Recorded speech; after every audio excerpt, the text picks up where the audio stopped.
នេះជាវីដេអូលើកទី1ដែលខ្ញុំបានទៅលេងសៀមរាបនៅថ្ងៃចូលឆ្នាំរយៈពេលប្រហែលជា3ថ្ងៃតើមើលថាខ្ញុំទៅឡើងណាខ្លះហើយចំណាយអីខ្លះពេលដល់សៀមរាបដំបូងថ្ងៃទី1ខ្ញុំទៅលេងប្រាសាទមុនអ្នកគ្នាទៅលេងអង្គរជិះចូលទៅមើលប្រាសាទច្រើនដែរប៉ុន្តែខ្ញុំមិនចាំឈ្មោះទេដឹងតែខ្ញុំបានទៅលេងអង្គរដែរលក់អីច្រើនមែនតើហើយខ្ញុំក៏បានទិញប៊ីជើងមកគូដែរអ្នកគ្នាទុកដើរលេង Pop Street អីចឹងវាស្រួលពាក់1ទៅ3ដុល្លារហ្នឹងហើយថ្ងៃហ្នឹងខ្ញុំទៅមនុស្សច្រើនមែនតើព្រោះថ្ងៃចូលឆ្នាំហ្មងបើអ្នកនរគ្នាមានពេលឬក៏មានគ្នាតែងបុរាណទៅអ្នកគ្នាស្អាតមែនតើណាហើយចេញពីហ្នឹងខ្ញុំទៅលេងផ្សារផ្សេងទៀតដោយសារតាចង់ឲ្យបានមួយថ្ងៃហ្នឹងដែរឲ្យបានច្រើនប្រាសាទអ្នកគ្នាអើយនៅក្នុងអង្គរហ្នឹងមានប្រាសាទច្រើនហើយគឺធំមែនតើខ្ញុំដើរចង់អស់ហេដើរឡើងឈឺជើងហ្មងចូលហ្នឹងដូចជាអស់លុយទេអ្នកគ្នាអស់តែអ្នកជនជាតិទេ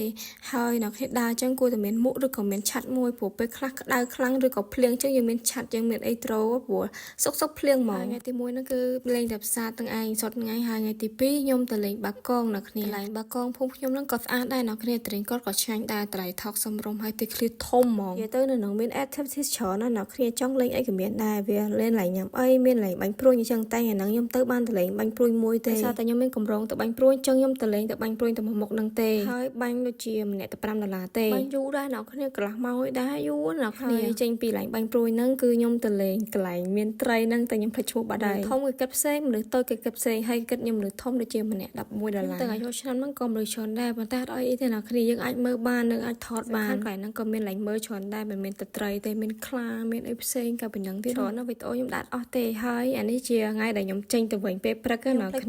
នាបើយើងចង់ sell លុយទិញសំបុត្រឡានជិះធ្វើដំណើរអីចឹងមិនក៏មិនឲ្យអ្នកគ្នាទិញសំបុត្រឡានតាម app Red Bus អីទោះជាថ្ងៃធម្មតាឬក៏ថ្ងៃមានបុណ្យទានណាអ្នកគ្នាបើយើងទៅអត់ទាន់ណាគេទិញសំបុត្រអស់ហើយអញ្ចឹងយើងមាន app ហ្នឹងស្រួលហ្មងគាត់ណាចុចមើលកន្លែងទីតាំងដែលយើងចង់ទៅ